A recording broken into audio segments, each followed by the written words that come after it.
హిందువుల మొదటి పండుగ వినాయక చవితి అత్యంత ఘనంగా జరుపుకోవాలని పోలీసు ఉన్నతాధికారులు పలు నిబంధనలు సడలించి వినాయక చవితి మండపాలకు అనుమతులు ఒకే చోట ఇచ్చేలా చర్యలు తీసుకోవాలని శృంగవృక్షం శ్రీ దత్తాపీఠం శ్రీ సాయి దత్త నాగానంద సరస్వతి స్వామీజీ అన్నారు. అమలాపురం ప్రెస్ క్లబ్ కార్యాలయం నందు విశ్వ హిందూ పరిషత్ ఆధ్వర్యంలో నిర్వహించిన మీడియా సమావేశాన్ని నిర్వహించారు. అయినవిల్లి వరసిద్ధి వినాయక ఆలయంలో పూజా రుసుములు తగ్గించాలని డిమాండ్ చేశారు.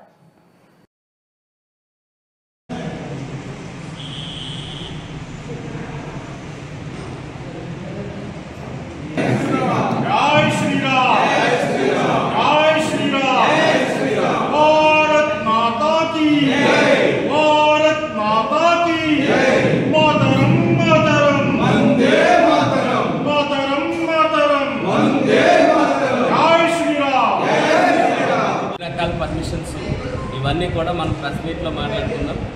వినాయక చవితి పర్పస్ మనం పక్కకి వెళ్ళిపోకుండా మనం కామన్ సెన్స్ తోటి రూల్స్ అమెండ్ చేసుకుని మనం అనుకున్నది చాలా వరకు మండపాలు ఇప్పుడు పెట్టుకోవడానికే భయపడే పరిస్థితులలో హిందువులు వస్తున్నారు.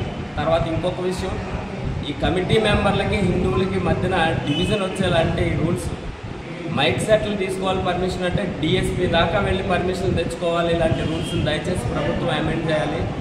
సింగిల్ విండో ప్రొసీజర్ని గవర్నమెంట్ తీసుకుని వచ్చి ఈ వినాయక చవితి ఫెస్టివల్ ప్రశాంతంగా జరగటానికి, అందరూ హిందువులు ఆనందంగా ఈ పండుగ చేసుకోవడానికి, మన వినాయకుడు పండుగ చేసుకునేది ఎందుకు అంటే శుభాలనిస్తాడు భగవంతుడు అని, శుభాలనిస్తాడు అనే నమ్మకంతో చేసే పండుగలకి అశుభాలను వెతుక్కునేటటువంటి కాదు. మహారాష్ట్ర, గుజరాత్ లాంటి రాష్ట్రాలలో అసలు ఎలాంటి రూల్స్ ఆంక్షలు ఏమీ లేవండి.